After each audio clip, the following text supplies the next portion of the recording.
Now, turn off all the lights and get ready to never sleep again. Part 3. I'm a security guard in an old mental hospital. I found something in the basement tunnels by Jgrupe. Things haven't been going well at work since the incident at Sentry Manor. I've been transferred from my post on patrol duty and been reassigned to the access control booth for one of the maximum security wings. I was told to sit in a glass box, about 15 feet by 8 feet, and push buttons which engage and disengage magnetic locks, opening doors and allowing access to the unit.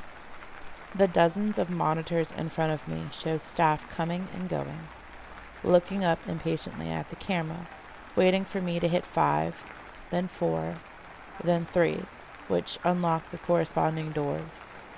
There are 5 thick steel doors to get through the entrance. To get through each door, the previous one has to be properly closed first. They never close right, so people get stuck, then give impatient looks to the camera. I have to smile politely and say, "Check the door behind you. I don't think it closed properly," into my decades-old intercom system. I'm locked into my booth, so all I can do is watch as they struggle to comprehend my garbled instructions. The staff on the unit were nice enough at first, saying hi and good morning as they'd come in for their shifts. I'd smile back and wave and buzz them through the doors.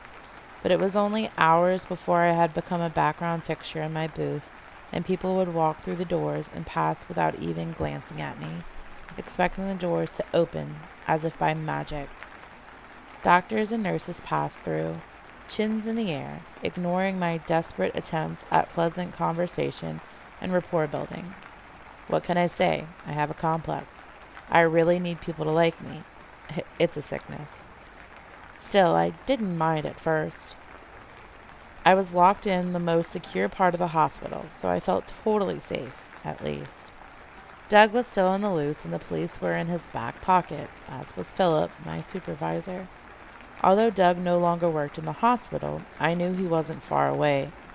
For all I knew, he and his demented daughter lived beneath the hospital in an undiscovered tunnel system somewhere.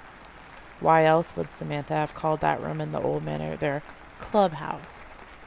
I shuddered thinking back to the bloodbath in the basement, and how else could they have disappeared with all the exits covered?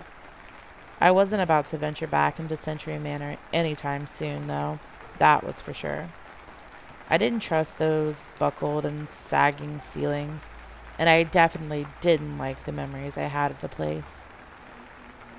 I couldn't always hide in my booth, though, as we would switch out with one parole officer each day for a couple hours to do a quick parole and take a half an hour lunch break. I enjoyed getting out in the fresh air, but the indoor parts of my patrol were difficult and filled me with anxiety. The grounds never ceased to surprise me, as I would discover a new section almost every day. The place was labyrinth. I was always scared now, walking in the basement.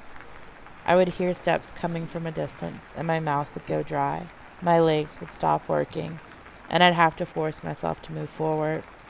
I knew Doug wanted me dead. I was the only one who knew his secret. Thank God I have no address or personal information listed online. No way for the two of them to find me. Still, last night, I could have sworn I had heard the high and melodious laugh of a familiar little girl from just outside my apartment, down below on the street level. I looked outside and seen no one there. It was unnerving, to say the least. One happy accident that came of my reassignment to the control booth outside E3 was that it had led to the discovery of a way to the sub-basement. I had already searched the mechanical section in the basement that had been my first hunch, but found the stairs led down to a new section of isolated mechanical rooms, full of a lot of machinery, but nothing else. No tunnels, no secret passages either. At least it looked that way to me.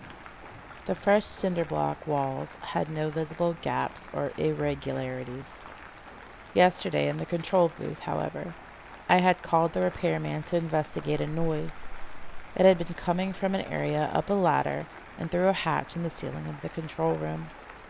I had peeked up there and seen the area was vast, and noticed an old steel cage elevator which looked almost 100 years old or more. Another relic that had been left to decay in the hospital, like the electroshock therapy room where I had first met Samantha. That gave me an idea. Maybe that old elevator accessed areas no longer accessible by stairs, or the more modern elevators in the building. It was worth a shot. I asked the repair guy about it, and he shrugged, saying it wasn't working and had been locked up for as long as he could remember with a padlock and chain. I resolved to get in there somehow. An opportunity presented itself quickly enough when Matt, the new guard, came to relieve me for a break. He had already been entrusted with the big key ring and passed it off to me so I could get where I needed to go on my break. I had a flash of inspiration. I told him I was going up to the roof for a smoke, even though I'm not a smoker. He didn't know that. He just passed me the keys and said to have a good break. I climbed up the ladder and found the key for the rusty padlock after trying a dozen different ones. I opened up the lock and unwound the heavy chain from the outside of the elevator which held it closed. With a large, flat-head screwdriver that a repairman had left, I managed to pry open the doors slightly. It took all of my effort. They were heavy and rusted, almost seized, but I managed to pull them open all the way. I took a deep breath and got in. The lever to the left of the door was ancient, pitted and rusting, but had an additional lever on it that I had never seen in other elevators in the building. Below B1 was B2, a sub-basement, just as I had suspected.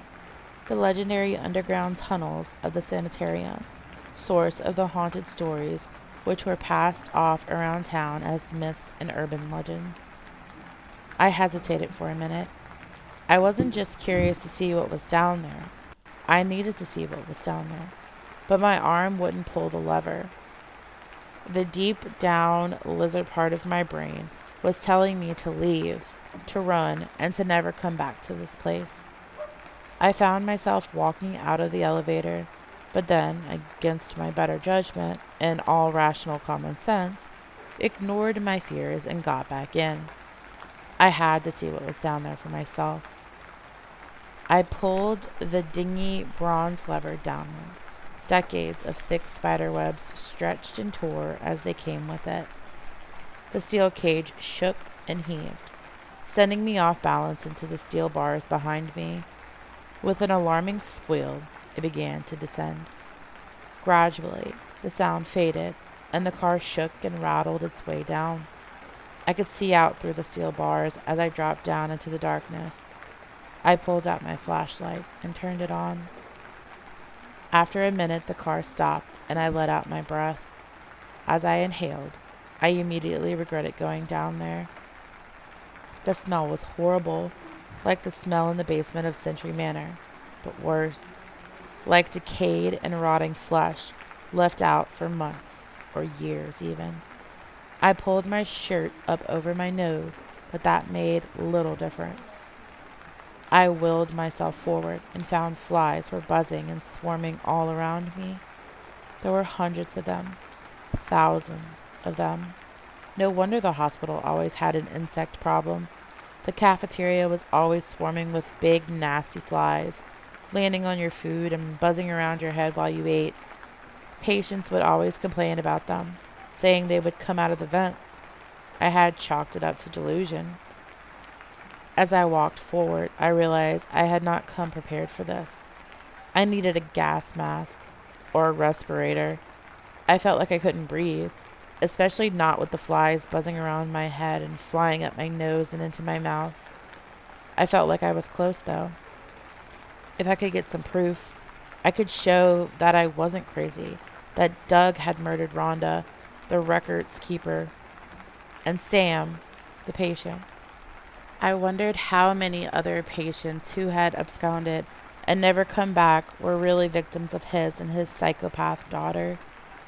They had probably hidden numerous bodies down here, which accounted for the smell. My flashlight beam hit something unusual on the wall, and I stopped for a moment to look. Someone had carved their initials into the wall with a knife.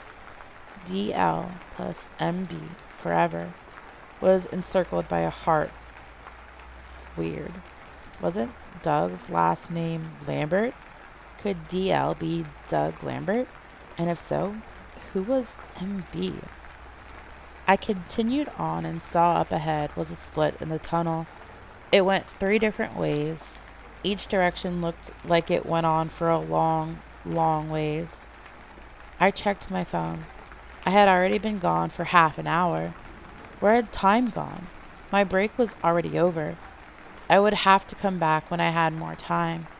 I took the key for the elevator lock off the keychain and put it into my pocket.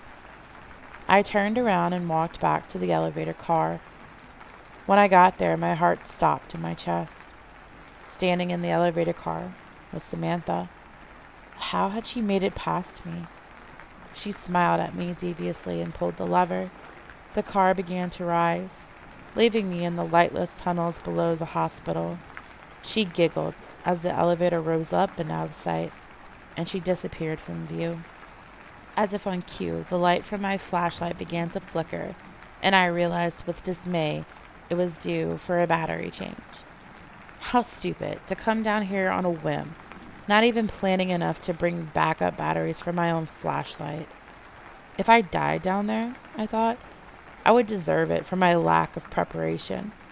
My childhood Boy Scout leader would be so disappointed if he could see me now. I could hope that Matt would send someone down to look for me, but Samantha had probably gone up and locked the elevator again so that it looked the same as always.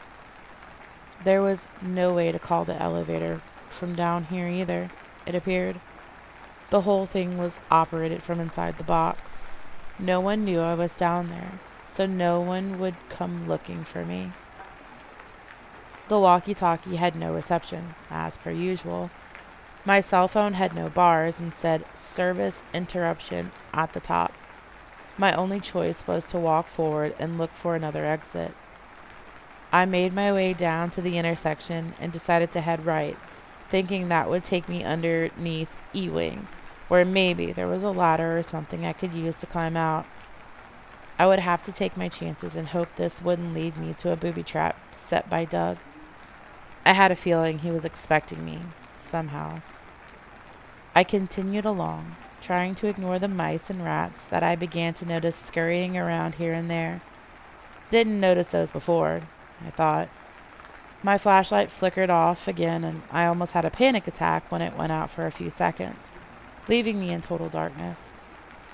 I shook it, and it refused to come back on. I shook it again, banging it against my palm, hard enough to leave a mark. It came back on reluctantly, dimly. I let out a shaky breath and continued forward. I heard a noise from behind me and spun around, only to see a big rat noisily chewing on something. It made a crunching noise. I shone my flashlight at it, and it scampered away, but I caught a glimpse of the dehydrated finger in its mouth, covered in old blood and bite marks. I shuddered and picked up my pace. I kept walking and eventually saw what I was looking for, a ladder leading up to a hatch in the ceiling. I climbed it quickly and turned the handle, pushing it up. It wouldn't budge. I had another moment of sheer panic when I thought, there could be a fridge on top of this hatch for all you know. They might have retiled the floor right over top, sealing you in here forever. What did you think was going to happen? You're obviously going to die down here and be eaten by rats, mice, bugs, and Doug. I forced my shoulder into the hatch with all my might, and it budged an inch. I pushed again the same way and managed to get it up high enough to squeeze my arm and shoulder out. I wiggled and squirmed out through the small gap I had made and managed to pull myself out onto the basement floor. I lay there, defeated. How could I ever bring myself to go down there? Well, I can tell you right now, I've resolved to do it. Maybe those of you in the comments section who say I'm crazy are right. Maybe I am. I must be to go back down there. but strangely, I feel like I can't stay away. It's like an itch that needs to be scratched, even though you know it will only spread the poison. The headaches are back now. I know this sounds odd, but the darkness in those tunnels would be kind of soothing, now that I think back. When you have a migraine, there's nothing better than lying in a dark room and closing your eyes, and down there is about as dark as it gets. I have to figure out a way to get down there and stay down there for longer so I can explore it properly. The key is in my pocket. All I have to do is get back to that elevator when no one is watching. I'm sure it's dangerous, but I can't. I can't. Sorry. I couldn't remember for a second why I was even doing all this. That's right, for Rhonda. I have to show people it was Doug who killed her. My mind is a bit fuzzy right now. Maybe it's lack of sleep. I'll get some rest, then figure out a plan to get down there when no one else is watching. Greetings, spoils and ghouls. If you like this video, be sure to give it a thumbs up. If you'd like to see more, subscribe and hit the bell so you don't miss out. If you have a request or suggestion, make sure to leave them in the comment section below. We hope you enjoyed this video, and remember to stay spooky.